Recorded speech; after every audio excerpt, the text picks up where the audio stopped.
You already know who it is, man. We ain't even gotta do no introductions. We all are pretty well adjusted to know who each other is, man. With that being said, man, keep the clean cut, got the shave on, not a single hair, nigga. Like, feel how smooth it is. Exactly, nigga. You got the cut too, but we got a do rag. But speaking of cuts, got a story time for y'all, man. Gonna get into the cut that changed my life. You feel me? Cause it was a doozy. I'm telling you now, that cut, it could make or break a man. I tell you, it could make or break a man. That motherfucker will make a nigga, or come here, or it will break you. You feel me? All my people, G's out there, and they know what I'm talking about, man. Go ahead and what's called it? Let me know in the comments if I'm lying. I'm flying, man. But go ahead, let me know in the comments. But like I said though, we got a story time. So we go ahead and kick it off with the beginning, man. So at this time, I think I was like, this was Mr. I was like in 7th grade. I don't know how old I was at the time. I'm not about to do the math. Y'all smart enough to get it. I ain't smart enough to get it right now. Or actually, I'm smart enough to do it. I just don't feel like doing it.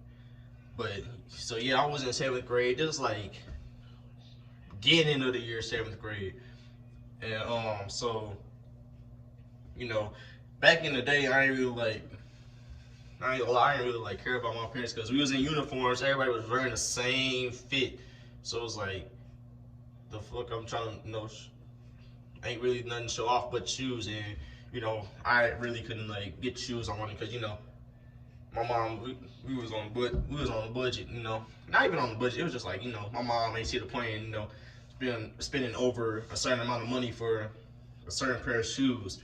Because me, at the time I wanted like the name brand shit. I wanted like the Jordans, Nikes, all that shit. And she didn't really see the point in getting it if it was like over X amount of money. If it was like maybe over like, I think the max I could go was 130, and that's being generous. Then she wasn't getting it. Playing out simple. So I didn't really care about my appearance. So with that being said, back in the day I was rocking the little fro.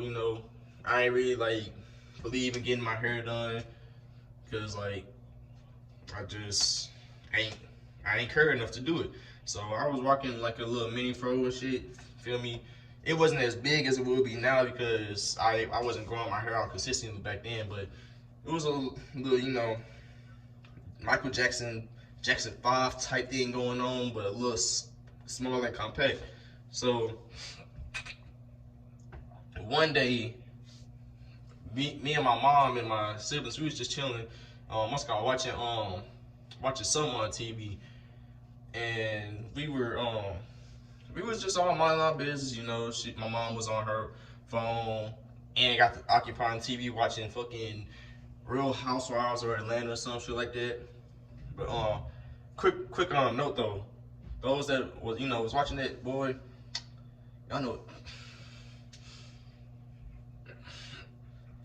But anyway, like I was saying though, so she was watching Real Housewives in Atlanta and had the phone. So we sitting there like, cause we gotta watch the TV because ain't shit else to do. We ain't have a TV in our rooms at the time. So we watching, and this dude come on the TV.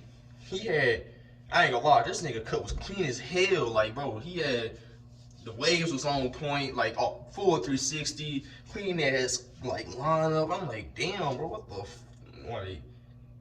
At the time, I was so mesmerized by shit. I'm like, bro, hold on, bro. Like, I think I could get down with that. So I'm like, Mom, can you think you could take me to the barbershop either sometime this week or next week, and I get a haircut? She was like, she was like, oh yeah, Michael, what kind of cut what you trying to get? Mike, want your haircut all of a sudden? And I was like, I want some waves. And she was like, oh, you must have seen that dude that was on TV. I was like, I was trying to like play it off because I didn't want her to feel like I was just trying to copy another nigga swag, but that's exactly what the hell I was doing. So I was like, nah, I just want something new. She was like, all right, cool, I'll take it. So the next day I go to school, I ended up getting in trouble. That's a whole nother story time for another day. But I ended up getting in trouble, and I go home and I'm telling my mom about my day. I ain't say I get in trouble though. She already knew though. Like they called her ass before I even got back to the damn crib. Like before I even opened the door, she was already on the phone. So she asked me how my day went. I still decided not to tell her like I got in trouble. So she was like, "Oh, that's crazy because I was just on the phone with your school, and they were telling me about how you got in trouble, how you did such and such." I'm like, oh yeah, I forgot about that. She was like, "Oh, you forgot about that? Okay, cool. Go and take your ass in in the bathroom and strip." Went, stripped, got my ass whooped. Thought that was the end of my punishment. Took my phone. Couldn't watch TV, couldn't do shit. So I'm on lockdown like a motherfucker. Sorry, my bad. Gotta take a drink.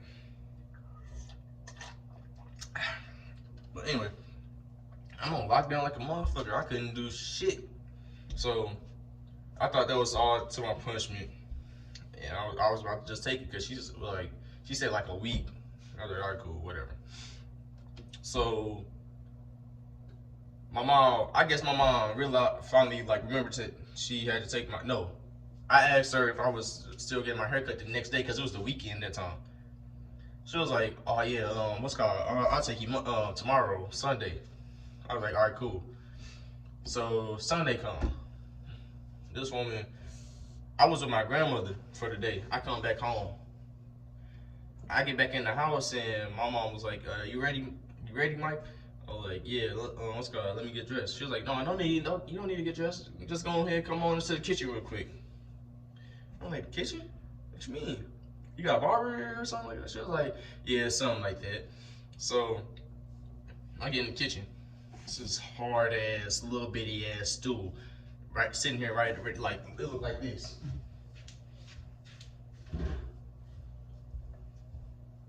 Like it's something like this, but it's like rounded at the top.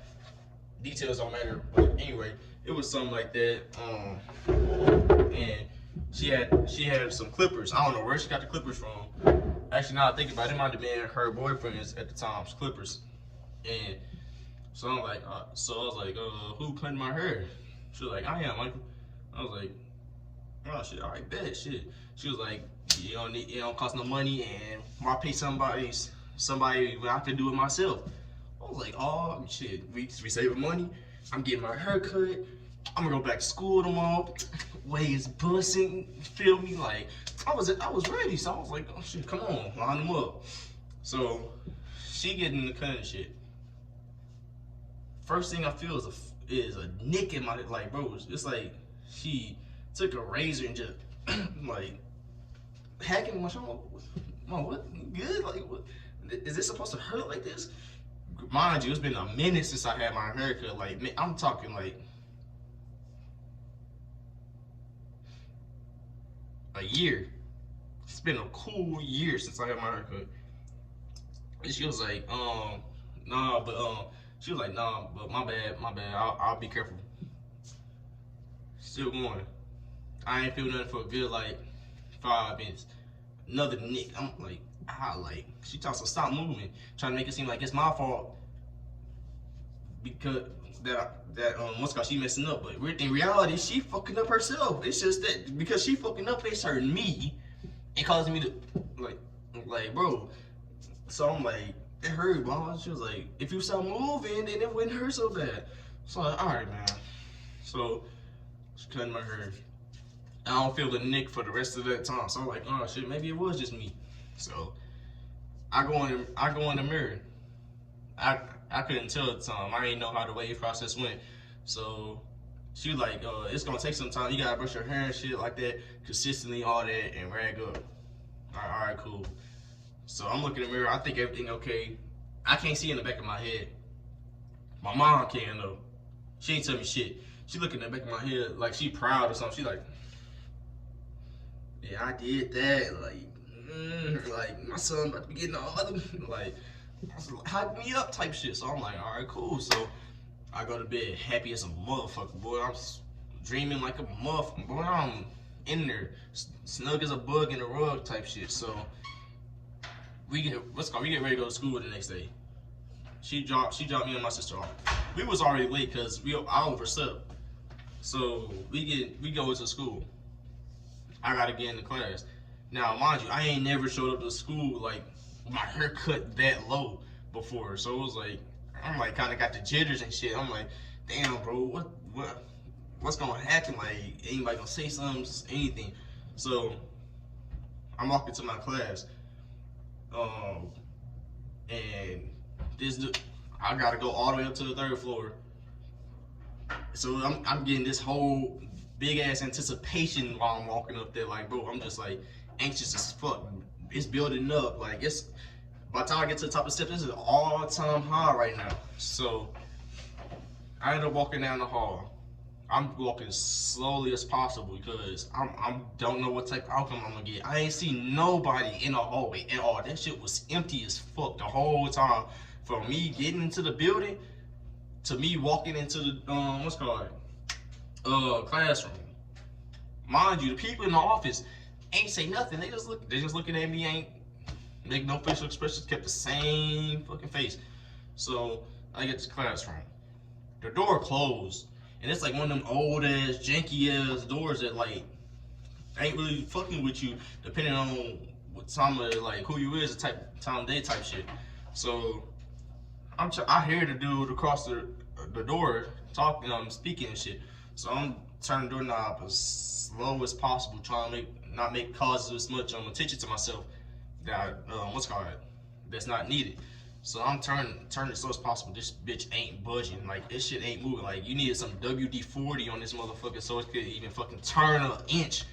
Motherfucker ain't turning at all. So I'm like, damn, bro. So I turn it harder. Still not moving. So then that's when I like fucking like imagine you pulling a fucking lawnmower, the string to a lawnmower, trying to rev that bitch up. I had to use probably about that same amount of force. This bitch still ain't open. So I'm like, so I gotta jangle with the fucking doorknob and shit, trying to fucking get the right angle so the motherfucker open. This motherfucker still not open, so I gotta put a little force into it. So I push into it one time, it ain't open. I hear this nigga stop talking. He looking at the door. By this time, I've aroused suspicion to myself. I push it again, it ain't moving. I'm like, fuck. So then, this time I give it a better nudge, like this type shit, you know,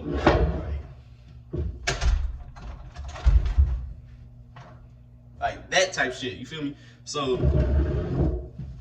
open door. I stumbled in a little bit. This man is already looking at me. He ain't say shit. He just sitting there staring at me. Like this. So I turned to the class. Not everybody was looking at me yet, but they slowly like started to make their way to looking at me. Some people that was writing shit down, they stopped writing and looking at me. For like a good like 2 minutes, no words was being spoken. We all just looking at each other. I'm sitting here just looking at him, at the teacher, back at the students, back at the teacher. He looking at me, back at the students, back at me. And the students was looking at him, back at me, then back at him. So it's like this whole little triangle going like who got to shoot first type shit. So this nigga out of nowhere, one of the kids was like, this nigga bald. Bro, right after that shit, bro, I promise you the whole fucking class started laughing, bro. Dead ass, like, you don't hear shit but the teacher laughing. Every kid in the motherfucking room laughing. And they loud as fuck, so you got the whole fucking, like, hallway, like, kind of loud. So then students and teachers coming out the damn their class and shit trying to see what the fuck going on, because it was quiet at first. They come out, the class that's next to us, they came out, and then you got the principal, vice principal. He at this door. He come out too. So they like conversion and shit at me. What's called conversion and shit. These motherfuckers, what's called looking at me, they started laughing. It ain't the whole class, it's like maybe like half of them. I already remember. They started laughing. Then the principal come out. He gets everybody, so everybody go back into their room and shit. So then he's like talking to us. He's like, so what's going on? Why is there so much hysteria happening? They looking at me. I tell you, this nigga looked at me, made me do a 360, said, oh, okay, I get it. Did a chuckle, and walked off. So I'm embarrassed as fuck already, bro. These niggas, I done had fucking, most of my peers laugh at me already. The fucking teacher laughed at me and shit, bro. Fucking principal understanding the shit somehow. So I'm like, fuck. Alright, bro, whatever, bro. I get to class. Bro, these niggas still, I was like with this little group or whatever. These niggas still going in on my shit, bro. They pointing out every fucking little missing convenience in my fucking head and shit, bro. Like, somehow these niggas notice the fucking scar that's on behind my ear and shit. Like, bro, how the fuck you paying that much attention?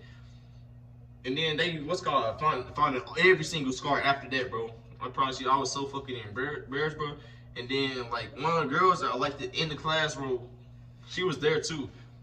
Her ass was laughing like a motherfucker, bro. I tell you, that shit hit something deep inside of me, bro. Like, I ain't never got hit like that. Actually, no, I have. But anyway, it's been a while since I got hit like that, bro. And that shit like hit deep, bro. So I'm like, damn, bro. Like, that whole day, started off bad as hell for me. Then I'm getting in trouble because, like, I'm trying to film myself and shit. So I'm joining back and shit, like, trying to, like, keep my dignity up and shit. I got in trouble because I'm fucking joining on somebody, and the teacher fucking heard me, but didn't hear the motherfucker that was joining on me. So I got in trouble, sent to the principal office. This nigga talking about I was bullying and shit, so I got a fucking, a detention. And then my mom, they gonna call your mom after you get detention shit. So I get home, my mom was like, so I heard you bullying and shit. I heard you bullying kids. So since you want to be a bully, I'm gonna bully your ass. Go ahead and strip. I couldn't even say no. I'm like, bro. So I'm walking with all types of disappointment. I'm about to get my ass whooped, bro. After that, it took a while before I got another low cut. I'm talking like by my middle of freshman year, I ain't get a haircut. That's wavelength since then. Cause that shit traumatized the literal fuck out of me. Like, bro, that shit, I ain't never felt nothing like that, and I ain't want to feel nothing like that ever again. But with that being said, man, that's my story. More of the story is, watch you let around y'all head, fellas. And if you got a feeling that this cut could go wrong in every possible way, don't have the motherfucker do it. Love y'all, man.